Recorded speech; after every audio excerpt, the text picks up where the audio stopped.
vous parler aujourd'hui, en cette veille du jour de l'an, le 31 décembre, je vais vous parler de la tentation de certains astrologues de resituer l'astrologie dans le cadre d'une sorte d'environnement cosmique universel dont l'astrologie ne serait finalement qu'une manifestation parmi d'autres. Je pense à des gens comme Daniel Kobi qui sont très intéressés par l'astronomie et qui n'hésitent pas évidemment à nous dire que l'astrologie trouve son fondement, ou sa justification tout simplement dans le fait que nous sommes immergés dans le cosmos. Je me porte en faux contre cette façon de présenter les choses. Je crois au contraire, bien au contraire, que l'astrologie prend le contre-pied de cette démarche. C'est-à-dire qu'elle est une volonté de construire quelque chose par-dessus le monde.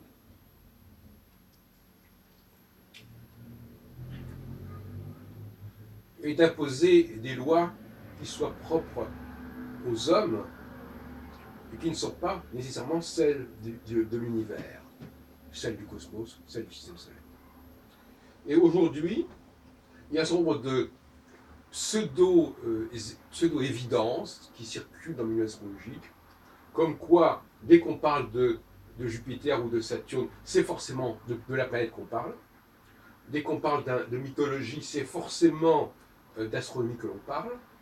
Et dès que l'on parle d'astrologie, la justification, c'est tout simplement que le monde est là, que l'univers est là, que le cosmos est là, et que par conséquent, c'est tout à fait normal que nous soyons concernés par ce qui se passe dans le cosmos. Ce qui est en haut est comme ce qui est en bas, Dixit, la table d'émeraude, etc., etc. Je pense que cette vision des choses fait long feu d'ailleurs, et que ça n'a jusqu'à présent, ça n'a jamais convaincu les scientifiques d'une quelconque valeur de l'astrologie. Je crois en revanche que dans le domaine de l'anthropologie, des sciences sociales, l'argument inverse est beaucoup plus jouable, beaucoup plus plausible.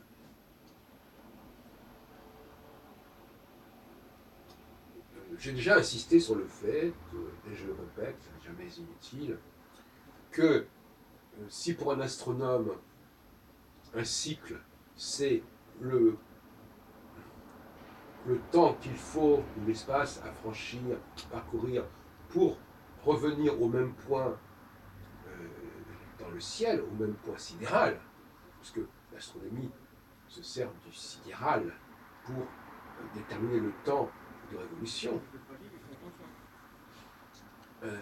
Ça ne veut pas dire pour autant que l'astrologie fonctionne sur cette base-là. Je ne reviens pas là-dessus, mais il est clair au contraire que tout indique que l'astrologie tend à subdiviser le cycle global d'une planète en, non pas en 12 évidemment, comme dans le diable, mais, parce qu'à ce moment-là, il y a 12 couches dans la totalité de la révolution, mais en 4 ou en 3. En 4 avec la théorie des quadruplicités, et en 3 avec la théorie des triplicités. Donc, évitons de croire que l'astrologie est réductible à une quelconque modernité scientifique. C'est d'ailleurs ce point-là qui divise les astrologues de l'astrologie védique, de l'astrologie hindoue, de l'astrologie sidéraliste d'un côté, et l'astrologue de l'astrologie tropicaliste. C'est-à-dire que c'est plutôt une philosophie de l'histoire, une philosophie de l'anthropologie, une épistémologie de l'anthropologie qui est en jeu ici. À savoir que les erreurs du passé sont vouées à être des vérités d'aujourd'hui. C'est-à-dire que la notion d'erreur est une notion qui n'a pas beaucoup de signification au regard des sciences sociales et des sciences humaines en général, et notamment au regard même de la psychanalyse ou de la psychologie. L'erreur est créatrice. Je moi-même publié il y a en 90, je crois, un éloge de l'erreur qui est paru aux éditions Le Lire et le Coudrier, avec d'autres contributions d'Alain Kieser et de Anne Rose. Une série d'éloges. Donc l'erreur est créatrice, est créative, et même si effectivement on a pu se tromper à un moment donné par ignorance de la précision des équinoxes, on a pu croire qu'il n'y avait pas de précision des équinoxes, et on a pu croire que les étoiles coïncidaient une fois pour toutes avec le point vernal et que tout était parfaitement en phase. Et puis après, au bout d'un certain temps, on s'est aperçu qu'on s'était trompé. Mais est-ce que c'est parce qu'on s'est trompé qu'il faut corriger l'erreur? Est-ce que parce que on sait aujourd'hui que les étoiles fixes n'ont rien à voir au niveau spatial avec les planètes, qu'il faut corriger l'erreur, etc. Bon. Moi, je crois que non, non. Les erreurs constituent des faits.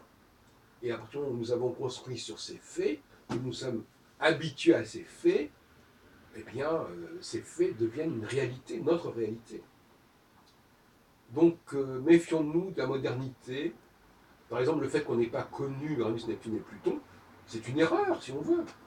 Une ignorance, une erreur. Maintenant, doit-on corriger cette erreur au nom d'une meilleure connaissance qu'on a eue depuis du système solaire? Non, pas du tout. C'est en cela que je ne suivrai absolument pas Jean-Pierre Nicolas, par exemple, qui a voulu à tout prix, et à mon avis à ses dépens, intégrer Uranus, Neptune et Pluton dans son système RET, notamment la partie T.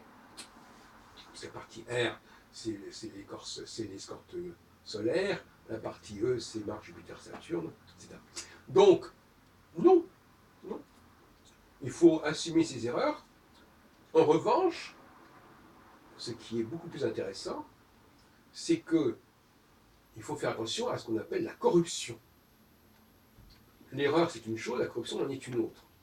L'erreur, entre guillemets, l'erreur, c'est d'avoir cru, quand on a construit quelque chose, que ceci était ceci, cela était cela, et que ça serait comme ça. Mais si le système a été construit sur cette base-là, il a été construit sur cette base-là. En revanche, si l'on détruit ce système, soit parce qu'on a voulu ajouter des choses qu'on a découvertes par la suite, soit parce qu'il y a des choses qu'on n'a pas comprises dans le système, des codes qu'on n'a pas su décrypter, là, il y a un problème. Donc en réalité, c'est l'inverse. C'est justement des additions, soi-disant pour corriger l'erreur, ou au contraire des additions ou des soustractions par méconnaissance des conditions d'origine, c'est cela le grand danger. Et c'est cela, alors on pourrait parler de faute, pour revenir à la fameuse formule concernant Napoléon et le duc d'Enghien. L'erreur, c'est quand on ne sait pas quelque chose, la faute, c'est quand on corrige quelque chose qu'on n'aurait pas dû corriger, ou que l'on n'est plus capable de comprendre un système, là, il y a une faute professionnelle, je dirais presque. Donc, il faut faire la part de l'erreur, de la faute, de la corruption, de la méconnaissance, de l'ignorance, pour traiter de la tradition, pour traiter la tradition, pour traiter les textes. Il n'est absolument pas question, dans le domaine des sciences humaines, des sciences sociales, de parler d'erreur parce que dans le cadre de la mise en place de systèmes, parce qu'à ce moment-là, on n'a plus de système.